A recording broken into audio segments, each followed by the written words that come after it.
Good afternoon, everyone. I'm Ray Taylor from Northwest Arkansas Community College, and I'm the Director of Construction Technology, and I serve here in the Integrated Design Lab. Today we're going to focus on a couple of tools that work in combination together. We're going to talk about the jointer, and we have a Powermatic 8-inch jointer here. And then we're going to talk about the planer, and we have a Grizzly 20-inch planer here. And why they work so well together is they're used for squaring up lumber. So if we have a piece of rough lumber that's not finished on all four sides, and it may not be square, which this one is not, we've got to take care of that. And the first step is to joint one face on the jointer. Now I've got a plane that is perfectly level. And once I run it through the jointer, it'll set flush on this table, and I'm ready to move to the next step. The next step is to put it up on edge. And it's tough to see, but this edge is really rough. But now I can run it through the jointer this way, up on edge, and now I've got a flat surface here, and a flat surface here, creating one square edge. Now I've got two square edges on this board. I can take it over to the planer and run it through, and once I get that face planed off level, now I've got two parallel faces and one square edge.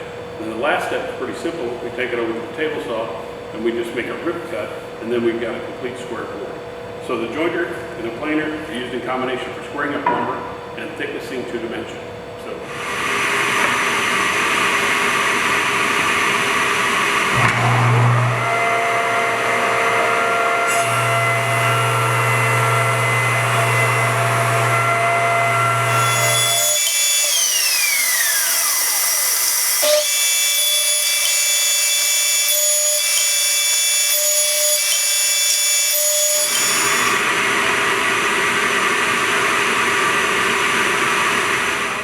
So we've just jointed one face of this black walnut, and it's extremely smooth.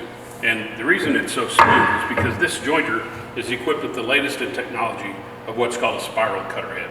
In the older planers, the cutter head is a circular head with three knives at 120 degrees apart, and it would cut the wood.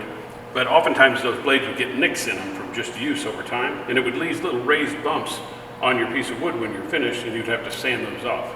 And it kind of became annoying. But as technology improved, these cutter heads are carbide. They're about 3/4 of an inch around. And I think there's 24 of them on this head, and it rotates around. So if you get a nick in one of them, it's not going to leave a line in your wood because there's another blade behind it rotating in a spiral fashion that will pick that up. Think of an old-timey barber pole that's spinning around and it looks like the colors are moving. That's the way these things are. They're moving across the wood and making a nice clean cut. And it's fantastic when you have those. And the jointer, or the planer that we're going to talk about here in a minute, also has those same type cutter heads. As mentioned previously, we used the jointer to get one face flat, and then we squared the next face to it. Now the next step is to make these two faces parallel. We're going to do that by running through the planer that we talked about. And then when we're finished, these two faces will be parallel. We'll then take it over to the table saw and rip this one edge to where it's completely square. You can see this end is wider than this end. We'll take care of that after we get the two faces parallel.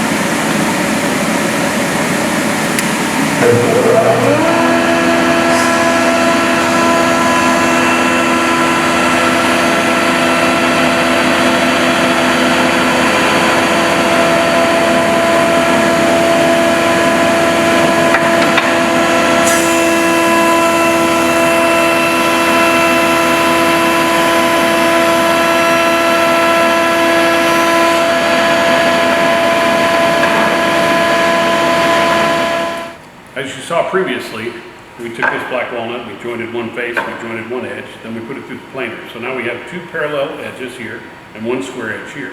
But as you can see, one end is wider than the other. So as the tape will show you, it's narrower on this end than it is on this end. But everything is square, it's just not parallel, the two sides. So we're going to take and make the last cut on the table saw. So I'm putting the narrow end here, and I'll make this cut all the way through. And you'll see what comes off is a small wedge. Once we're complete with that, we'll have a perfectly square board that we can work with now in our projects.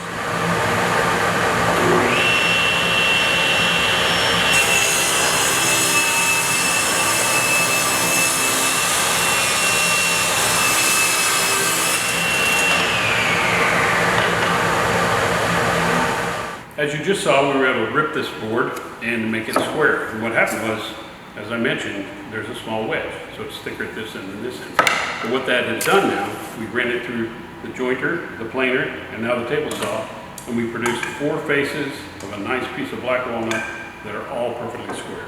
So now, if you want to begin a project, this is what you start with. So you can go from rough lumber to a square piece with just a few simple operations.